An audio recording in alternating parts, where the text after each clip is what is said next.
sekali. Tidak mungkin lah kalau calon boneka sampai segitunya. Terus siapa sih yang bisa bayar saya, Pak? Iya, betul. Kalau saya calon boneka itu berani bayar saya berapa kan gitu.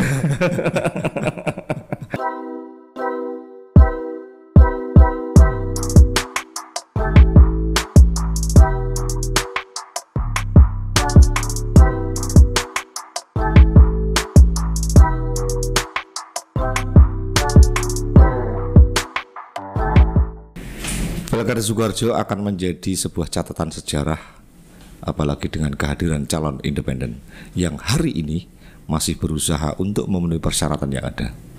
Dan sudah hadir di studio Rasan-Rasan Suara Merdeka Solo bakal calon bupati independen, yaitu Mas Tuntas Subagio. Kita sapa beliaunya yang sudah berkenan hadir di studio. Selamat datang. Sehat selalu Mas Tuntas Subagio. Ya, terima kasih. Selamat sore.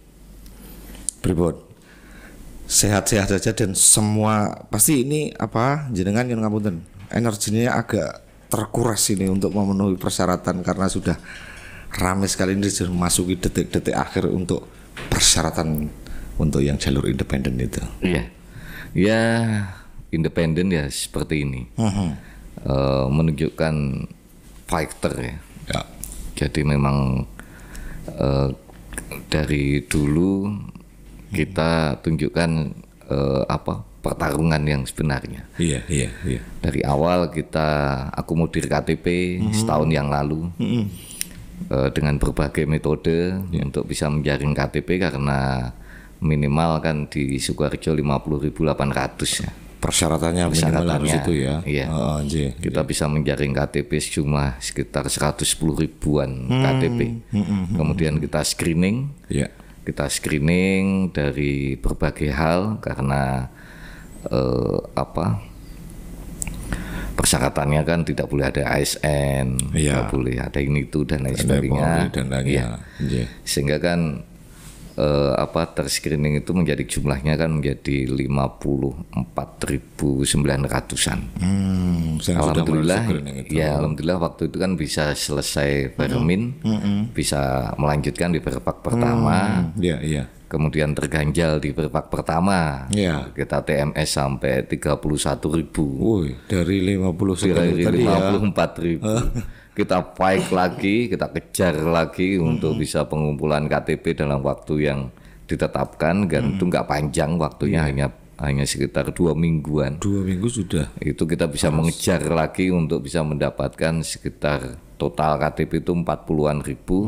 Kita screening menjadi 30.000 sekian. Ini alhamdulillah bisa masuk di verpak kedua. Dan ini kelihatannya kan sudah mulai memasuki menit-menit akhir untuk verifikasi. Iya, ini sudah hari ke-6 ini. Terakhir tanggal berapa tuh Mas? Terakhir tanggal 10. Tanggal 10 sudah itu nanti penentuannya apakah ini memenuhi atau tidak itu berarti. Iya. Tanggal 10 itu terakhir verfaknya. Kalau pengumumannya berarti kan masih plenonya masih sekitar tanggal setelah itulah. Nyun pangapunten. Panjenengan ini ingin ikut bertempur di nyun ngapunten kontestasi pilkada khususnya di Sukoharjo dari jalur independen. Jalur independen itu seperti yang jenengan sampaikan tadi, energinya luar biasa. Karena untuk mengumpulkan KTP dulu harus melalui proses yang sangat panjang. Apa sebenarnya yang melatar belakangi panjenengan untuk terjun di jalur independen bukan partai politik? Iya. Waktu itu kan ini cerita ya. Iya.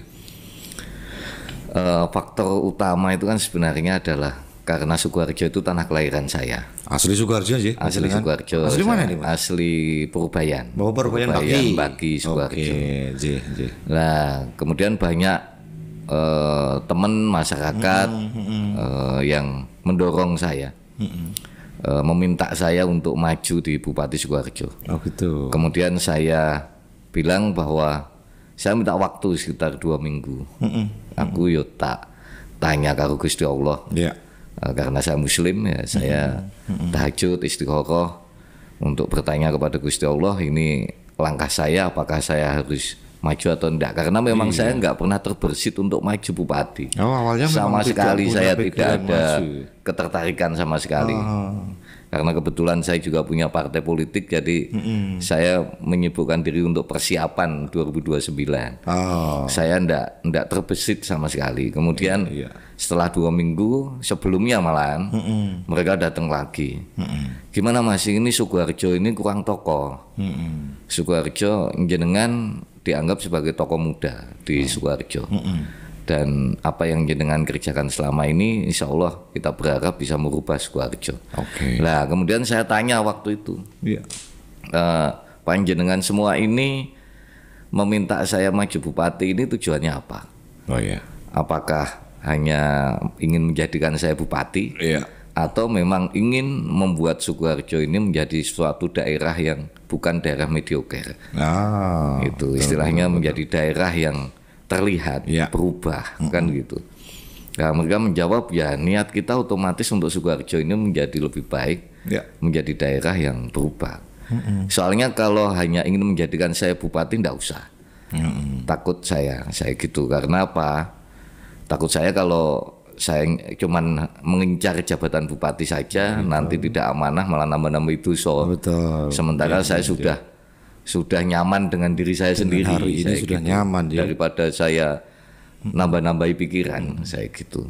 Enggak Mas, ini untuk Sukoharjo, apalagi ini tanah kelahiran jenengan, gitu. Terus akhirnya saya bilang saya mau, tapi saya maunya lewat independen. Tidak ada plan B, tidak ada plan C, hanya ada plan A, independen saja. Independen saja. Saya gitu. Dan saya bilang bahwa kalau memang seperti itu, setuju semuanya, saya maju melalui jalur independen, ya semuanya harus bekerja keras. Karena apa? KTP di Sukoharjo ini minimal 50.800. Nah, kenapa kok saya harus ke independen? Karena memang tujuan saya adalah ingin merubah sesuatu. Saya tidak mau terikat. Saya ingin all out. Saya ingin lost doll di dalam membangun Sukoharjo ini tanpa istilahnya itu ada ikatan dengan apapun. Saya ingin hanya untuk rakyat. Saya ingin membuktikan, mempraktekkan dengan apa yang dimiliki oleh Sukoharjo dari potensi yang ada, dari mulai APBD, dari mulai potensi masyarakat, potensi sumber daya yang dimiliki oleh Sukoharjo, itu bisa membuat Sukoharjo menjadi daerah yang fantastik. Sehingga waktu itu terus kita tasbihkan dengan pemenangan kita dengan tuntastik, menuntaskan dengan fantastik. Menuntaskan dengan fantastik. Jadi kebetulan nama saya tuntas, jadi kan tinggal tambah tik gitu. Sudah masuk ya. Jadi awalnya memang panjenengan sudah tidak tertarik sebenarnya, apalagi mungkin sudah dengan aktivitas hari ini, apalagi ada konsentrasi 2029 dengan partai politik jenengan. Awalnya tidak tertarik, tapi pada akhirnya goyah juga, harus ikut apa yang disampaikan oleh dorongan masyarakat itu. Advice dari banyak pihak, kemudian itu yang membuat saya berpikir, kemudian saya juga berusaha ya sebagai orang muslim ya takon ya Gusti Allah gimana caranya, tanya sama keluarga, tanya sama saudara-saudara, teman dekat, piye iki. Nah, mereka jawabannya sama, gayung bersambut. Maju demi tanah kelahiran. Siap gitu. Menarik sekali yang panjenengan sampaikan tadi. Kalau tidak salah dalam catatan saya, panjenengan mengikuti jalur independen ini karena tidak ingin ada yang terikat nantinya. Tidak ingin terbebani dengan hal-hal yang lain mungkin ya. Tapi ngapunten, taruhlah misal ketika hari ini panjenengan mendapatkan amanah itu, bahkan mungkin menjadi leading pada saat pilkada, apapun itu tetap harus koordinasi dan bekerja sama dengan partai politik yang sudah diwakili di DPRD. Ketika menyikapi hal-hal semacam itu seperti apa Mas? Ini kan juga ada sesuatu mungkin mungkin partai politik juga pengen, wah nggak bisa nek ngene-ngene dan lainnya. Seperti itu biasanya seperti itu. Iya tetap karena eksekutif legislatif itu kan menjadi satu bagian ya. Betul. Tetap akan terjadi koordinasi. Dan saya yakin beliau-beliau yang berada di DPR itu pasti punya hati nurani rakyat. Dalam artian mereka juga menjadi dewan itu bertujuan untuk kebaikan daerah. Mereka juga representasi dari rakyat. Walaupun saya maju dari independen, saya yakin beliau-beliau itu mempunyai insting, mempunyai sebuah pemikiran untuk Sukoharjo menjadi lebih baik. Mungkin seperti itu ya. Artinya kan karena prinsip saya orang menjadi pemimpin itu pasti bertujuannya sama, membuat apa yang diimpikan itu menjadi kenyataan. Gitu. Oke, siap.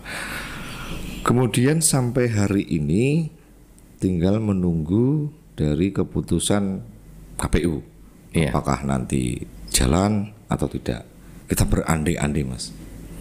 Berandai-andai ketika nanti ini jalan, itu langkah panjenengan yang mungkin akan dilakukan seperti apa? Dan ketika nanti taruhlah misal, oke lah, mungkin KPU, ternyata persyaratannya tidak memenuhi syarat dan lainnya, anggaplah gagal loh.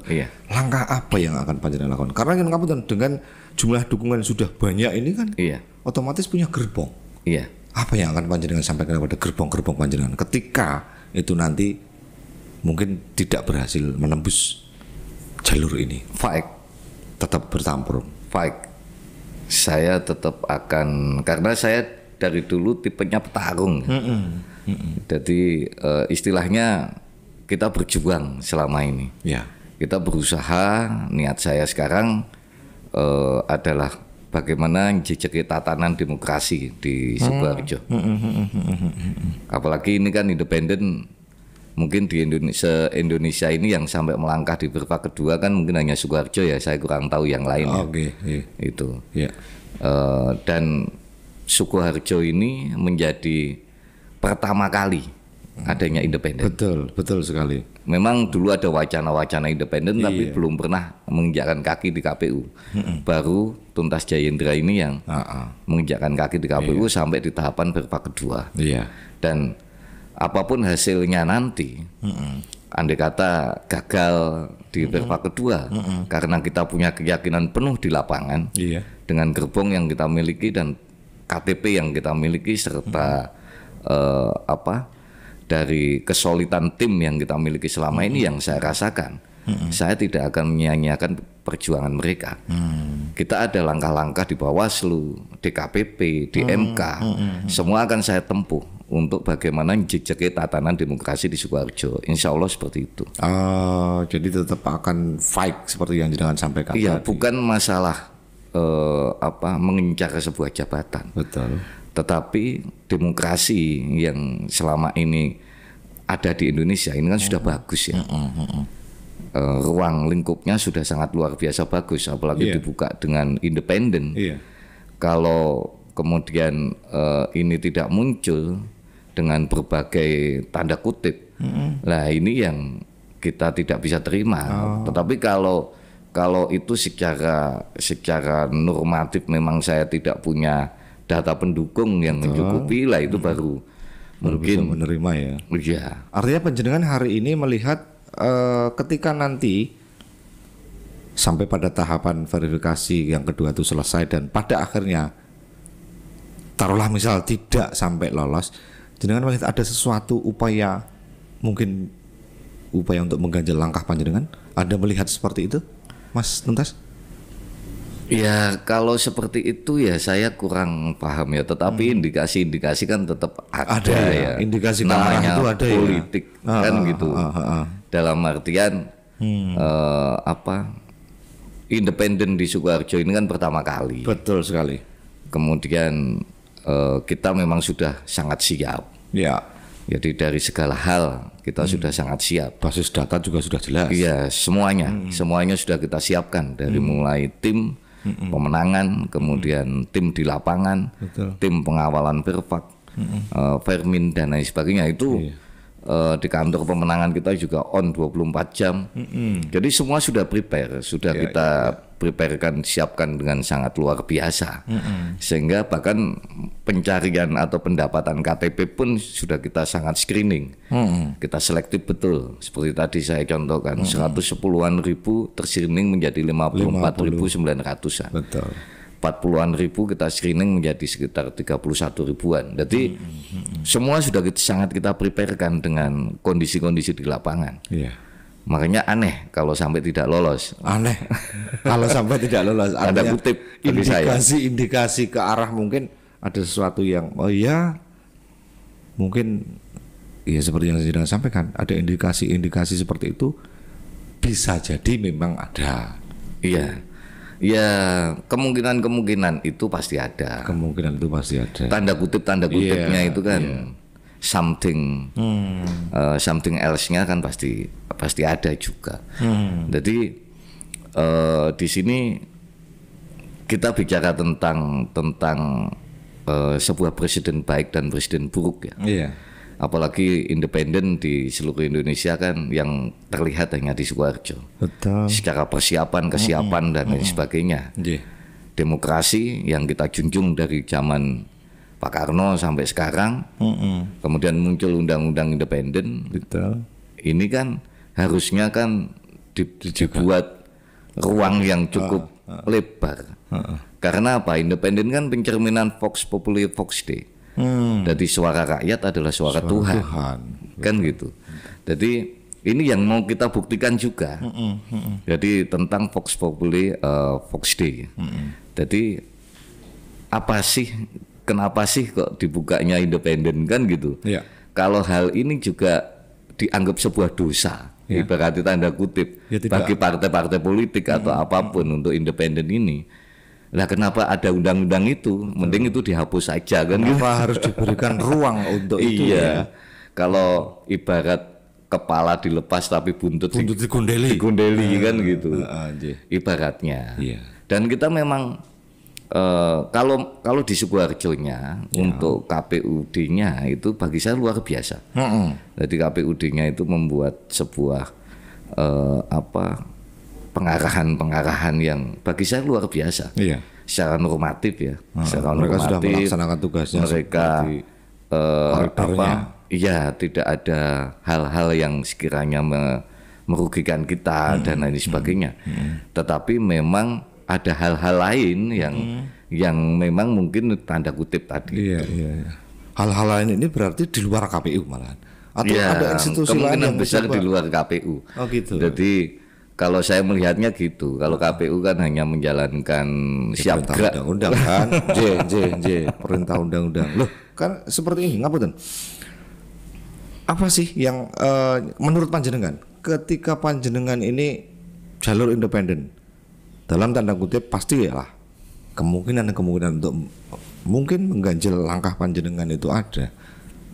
Di satu sisi kenapa harus diganjal? Toh yen pangapunten, ketika partai politik yang hari ini yang ngapunten di Sukoharjo sudah ada berkoalisi yang perahu besar itu sudah bisa jalan sendiri, kenapa harus mengganjal? Misal itu. Apalagi di Sukoharjo sudah koalisi 7 partai. 7 partai dengan rencananya calon bupatinya pun juga insya Allah kalau dapat rekom kan incumbent. Incumbent. Betul. Kemudian dengan 7 partai, 7 partai kalau memang terjadi nanti seperti itu ya kita kan juga belum tahu betul. Karena dinamika politik kan dinamis ya. Dinamis sekali. Jadi seperti tadi yang saya bilang bahwa Sukoharjo ini akan menjadi, menurut saya ya dari kacamata saya, ini akan menjadi cerminan dari demokrasi Indonesia tentang selama ini yang ada isu tentang oligarki, tentang otoritarisasi kan gitu di dalam sebuah wilayah.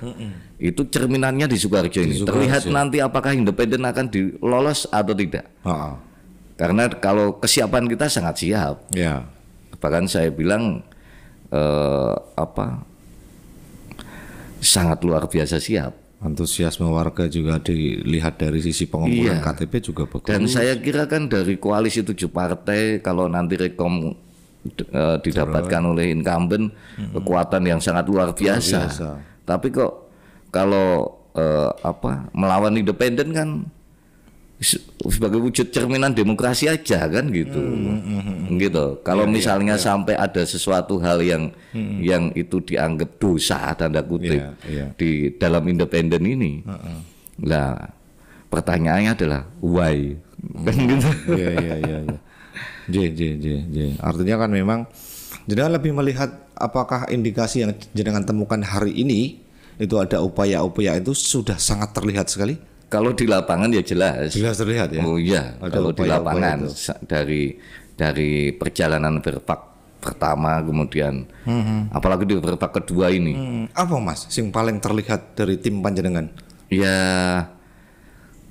masyarakat yang kita dapatnya KTP dari langsung door to door di masyarakat dan siap mendukung, kemudian ada yang berubah dengan intimidasi, dengan pengarahan mungkin saya bilangnya ya seperti itu ya, karena kan di kampung ya berbagai unsur itu bisa masuk itu. Sudah sampai ke arah terutama itu ya? Dari pihak-pihak desa dan lain sebagainya itu memang cukup kental. Kemudian ya kalau laporan-laporan di lapangan ini memang ya cukup seru lah, tapi asik ya. Inilah demokrasi. Seru tapi asik. Iya, ya inilah demokrasi kan gitu. Betul. Biasalah di Indonesia. Artinya ketika panjenengan melihat ada indikasi bahwa mungkin terjadi sesuatu hal yang dalam tanda kutip upaya untuk mengganjal, entah dilakukan oleh siapapun itu ya. Di satu sisi ada isu, kemarin kan saya sempat juga buka di media sosial dan lainnya itu, panjenengan ini juga dianggap sebagai dalam tanda kutip calon boneka yang akan sengaja dimunculkan untuk Pilkada 2024. Tanggapan panjenengan seperti apa? Kalau saya calon boneka, maka tidak mungkin baik sebesar ini. Kemudian juga saya belum pernah ketemu dengan partai-partai. Betul. Kemudian yang ketiga, tidak mungkin ganjalan di lapangan sangat luar biasa benturannya.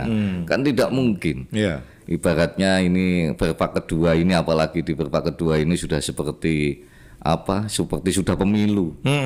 Ketatnya atau pressernya itu sudah seperti pemilu. Jadi tidak mungkin lah kalau calon boneka sampai segitunya.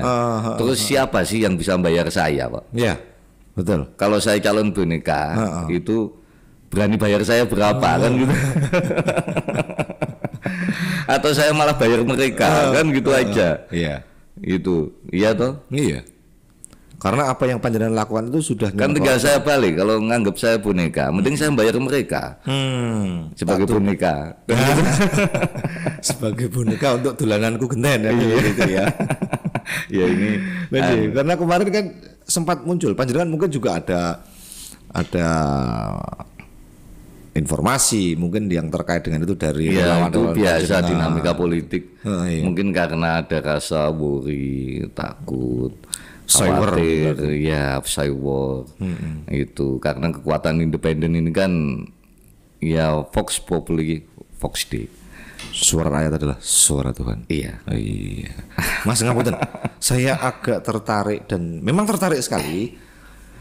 Begitu banyak KTP yang sudah panjenengan dikumpulkan, meskipun pada akhirnya ada proses-proses untuk perbaikan dan lain sebagainya, mungkin TMS dan lainnya.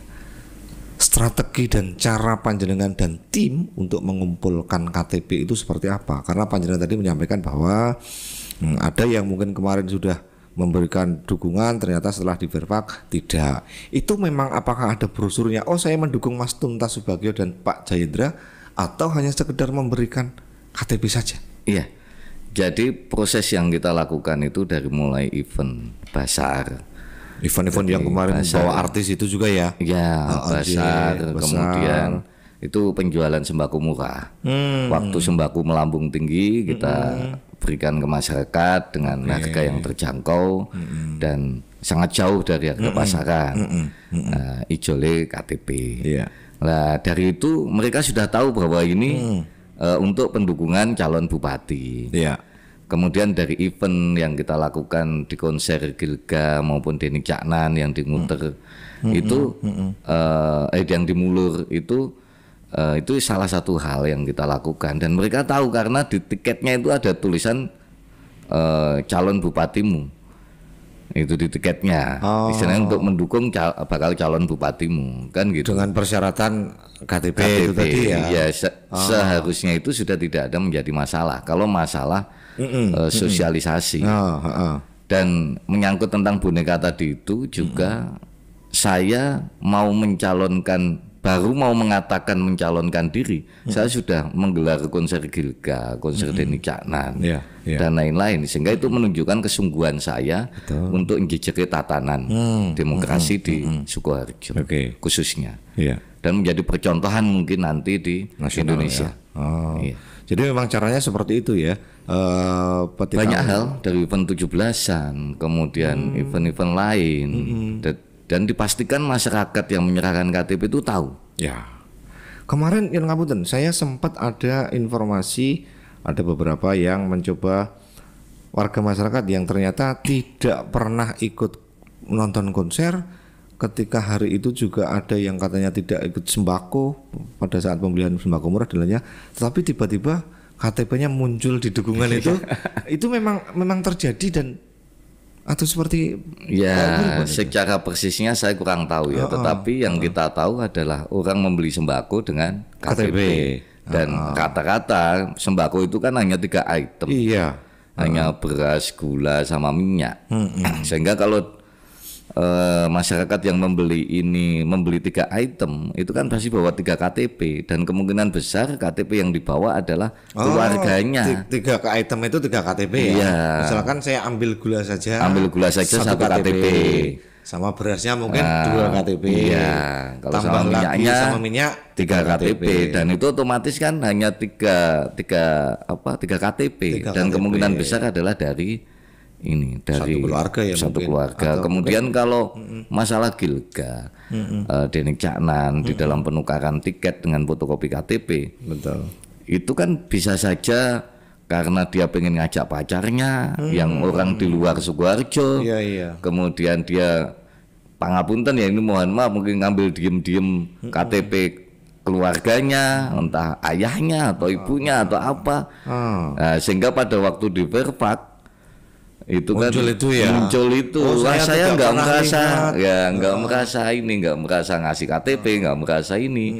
Lah siapa tahu kalau anaknya kan penggemar Gilga kan sangat banyak, plural, sangat dari berbagai kalangan, terutama di anak-anak muda. Betul itu. Jadi bisa jadi memang seperti itu perjalanannya. Kemungkinan besarnya. Saya tidak datang ke konser, saya tidak beli sembako, tetapi kok nama saya ada, itu ceritanya piye? Mungkin mungkin bisa ditelusuri dulu.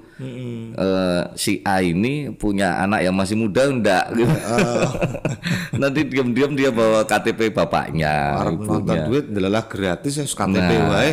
Makanya itu kan kita gratiskan terus itu dari buah konser itu. Hingga banyak kemungkinan. Itu. Dan itu pun di dalam Verpak juga sudah jelas gugur kan ketika yang seperti itu. Panjenengan harus mencari lagi kalau KTP yang merasa sebenarnya simpel aja kok. Simpel aja prosesnya kan. Misalnya diam-diam diambil anaknya untuk penukaran tiket. Kemudian dia merasa tidak memberikan, ya sudah, kan bilang tidak mendukung, otomatis TMS, kan gitu. Simpel saja. Iya, kecuali kalau orang mau manggung ya beda lagi. Oh iya. Jadi memanfaatkan sebuah momen untuk manggung lagi, dalam artian untuk menampilkan nama. Betul. Itu kan beda cerita lagi. Artinya memang kita lihat aja di lapangan, memang situasinya seperti itu. Kadang-kadang ada informasi yang ternyata karena proses politik itu menarik. Politik itu adalah seni, sehingga semuanya bisa mengambil celah di situ. Seninya orang berpolitik aktornya jadi banyak. Apalagi independen. Gorengannya juga banyak. Wah, luar biasa. Iya. Secara pribadi atau mungkin dari bukan jenengan saja, ada tim. Kalau tadi panjenengan mengatakan ada indikasi mungkin upaya-upaya tertentu, ada pihak-pihak yang tidak suka. Apakah itu sudah ada dari relawan panjenengan yang benar-benar merasakan bahwa oh, saya ke sana daerah A ini perlakuannya benar-benar luar biasa, kok koyone dingel-ngel dan lain sebagainya itu? Oh Pernah iya, mendapat pasti. laporan itu? Terutama di Perpak ini, di proses Terutama di Perpak Perpak ini ini. terlihat sekali. Strategi panjenengan untuk mengawal itu? Ya saya, kalau kamu merasa benar, maka Jalan. Dalam tanda kutip adalah njejeke tatanan. Jadi kalau merasa benar lakukan. Jadi protes. Ya. Karena apa ya, kita berusaha untuk itu tadi, kembali lagi ke njejeke tatanan. Njejeke tatanan demokrasi, khususnya sebagai pencerminan demokrasi ya, yang ada. Mungkin gitu. Siap. Jadi Ya, kita kembalikan lagi ke nawaitunya kan, ke niat kita itu mau seperti apa. ya. Tapi kalau panjenengan melihat Mas Sukoharjo sih di kacamata panjenengan itu seperti apa hari ini yang sudah terjadi, baik itu roda pemerintahannya, pembangunannya atau apapun itu, kalau dari kacamata panjenengan seperti apa? Apakah memang ada sesuatu hal yang mungkin perlu diperbaharui atau diperbaiki atau mungkin disempurnakan mungkin? Iya. Seperti apa Mas? Kalau menurut saya Sukoharjo dari generasi ke generasi kepemimpinan ya, itu bagus. Bagus. Dan insya Allah saya dari dulu saya tidak pernah mencela pemimpin siapapun. Iya. Bagi saya pemimpin itu anugerah. Kewahyon kalau wong Jawa ngarani. Jadi pasti akan menciptakan hal-hal yang baik. Iya. Jadi menurut saya bagus. Cuman di Sukoharjo ini sebagai kacamata saya, sebagai mungkin golongan muda ya, Iya. itu butuh sentuhan midas. Sentuhannya kurang. Sentuhan midas. Midas itu apa itu? Midas itu yang tangannya bisa pegang barang menjadi emas, itu kan midas. Jadi butuh sentuhan yang mungkin karena potensi di Sukoharjo ini luar biasa.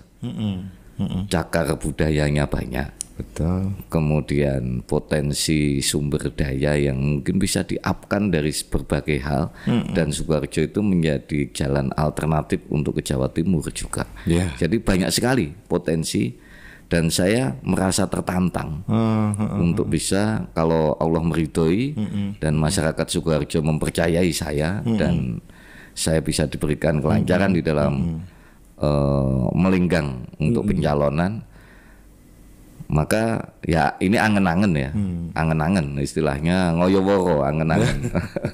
Karena masih angen-angen itu ya, saya ingin merubah Sukoharjo ini benar-benar menjadi daerah yang fantastis, daerah yang bisa terlihat, baik dari segi apapun, dan tidak ada pengangguran di Sukoharjo, Trisakti. Itu, jadi benar-benar menjadikan Sukoharjo menjadi ikon di Indonesia. Iya. Jadi sesuatu yang lebih berbeda. Iya. Mungkin kedepannya dari sisi mungkin ya banyak hal, potensi alam yang bisa dieksplor lagi, ada potensi-potensi lainnya ya. Sangat luar biasa, dan saya melihatnya potensi ini bisa sangat dikembangkan, sangat bisa dikembangkan. Tinggal seperti yang Jenengan sampaikan tadi, butuh sentuhan midas. Iya. Jadi Mas Tuntas Subagio, matur suwun sekali atas kerawuhan panjenengan di studio Rasan-Rasan Suara Merdeka Solo. Ampun kapok-kapok. Nanti ketika sudah masuk di, ya mudahan kita berdoa panjenengan bisa lancar, sukses untuk yang verifikasi tahap kedua. Amin. Nanti bolehlah kita nongkrong-nongkrong lagi di sini. Siap. Mungkin sama calon wakil bupati juga tidak masalah. Ya, Mas Jayendra, Mas Jay.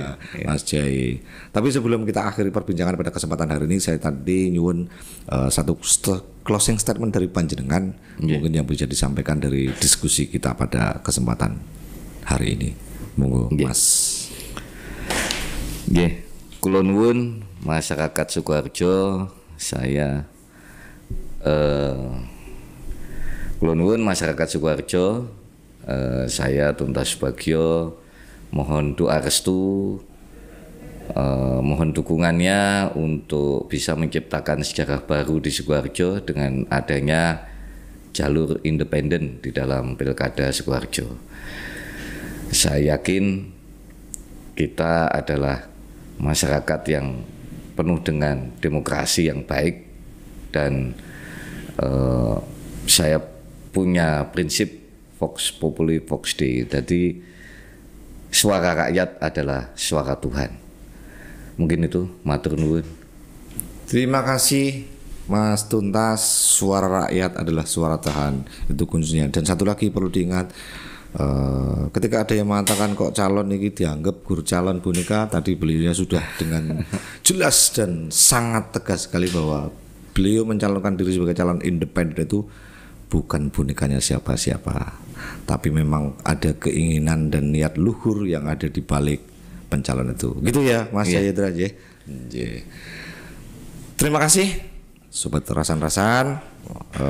Pada kesempatan hari ini sangat menarik sekali diskusinya, dan sebelum saya mengakhiri, saya juga akan mencoba memberikan penutup bahwa calon independen bukan dosa demokrasi, tetapi calon independen adalah upaya rakyat, upaya anak-anak bangsa yang ingin memajukan wilayahnya di jalur yang berbeda. Bersama saya Om Heru, tetap di Rasan-Rasan. Salam. Matur suwun sekali.